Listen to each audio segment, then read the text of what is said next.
All right, let's talk about something real. Have you ever felt like you were the problem in your family? The difficult one, the rebel? If that sounds familiar, then stick around. We're about to unpack a pretty radical idea.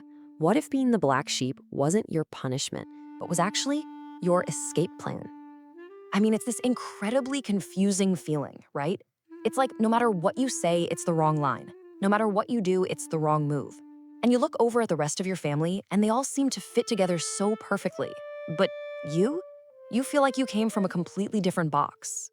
Okay, this is a really challenging idea. I get it. But it's absolutely central to what we're digging into today.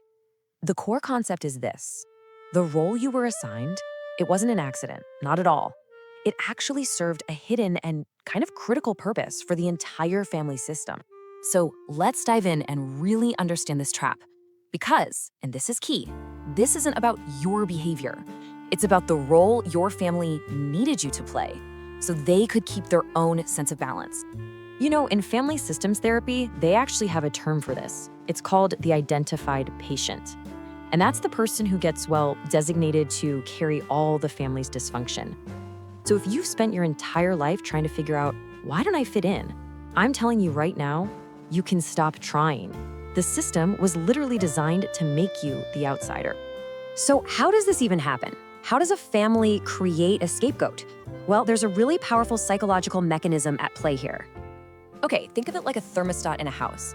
A toxic family desperately wants to keep the temperature exactly the same, no matter what. But here's the catch. Their idea of balance is often built on a whole bunch of unspoken anger, major control issues, and deep-seated insecurities. And all that negative energy, it has to go somewhere. So instead of confronting each other, which, let's be real, might totally shatter the fragile marriage or the entire family structure, they subconsciously agree on a target, someone to just absorb the whole storm. That lightning rod, yeah, that was you. And the way they do this is through a psychological tool called projection. It's pretty wild.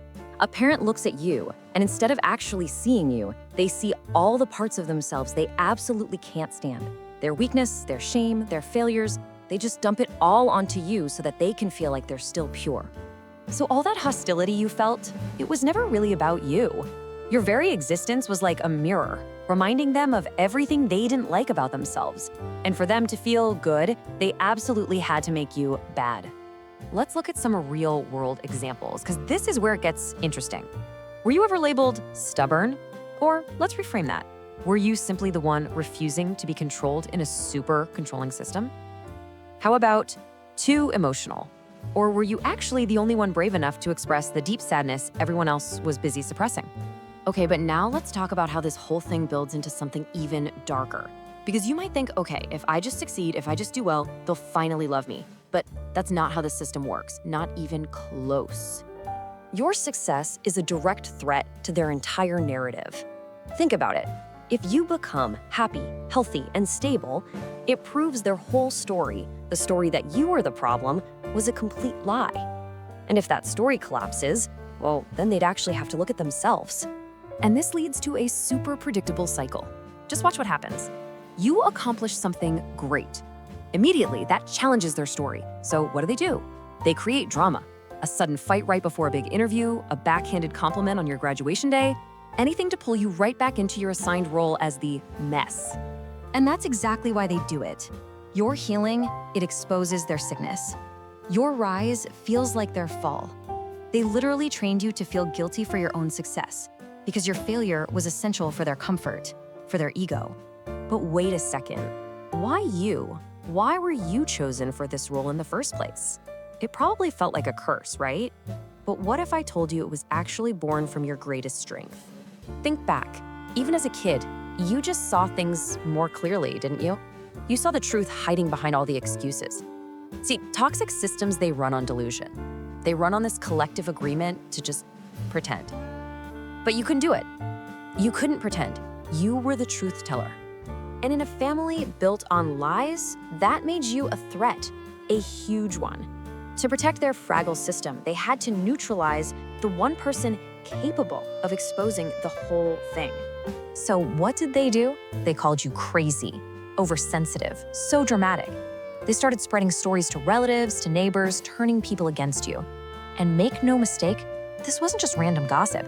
It was a calculated strategy to completely destroy your credibility and isolate you, all to protect their secrets. Okay, I know this all sounds incredibly bleak, but this is where we turn the entire story on its head.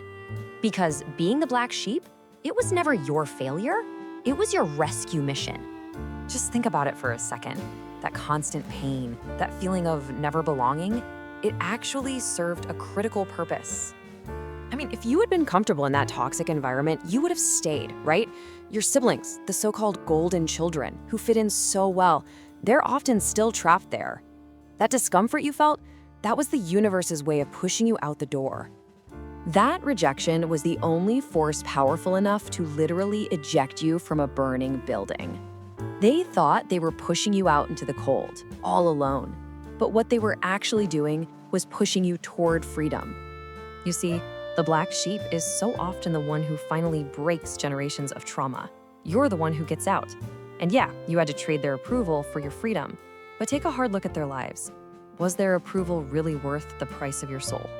So let's end with this final thought. What if you were never the flawed one in a healthy flock? What if, all along, you were the healthy one in a dangerous pack? You have to understand, wolves will always hate anything that refuses to be a wolf. Your refusal to conform wasn't your failure, it was your survival.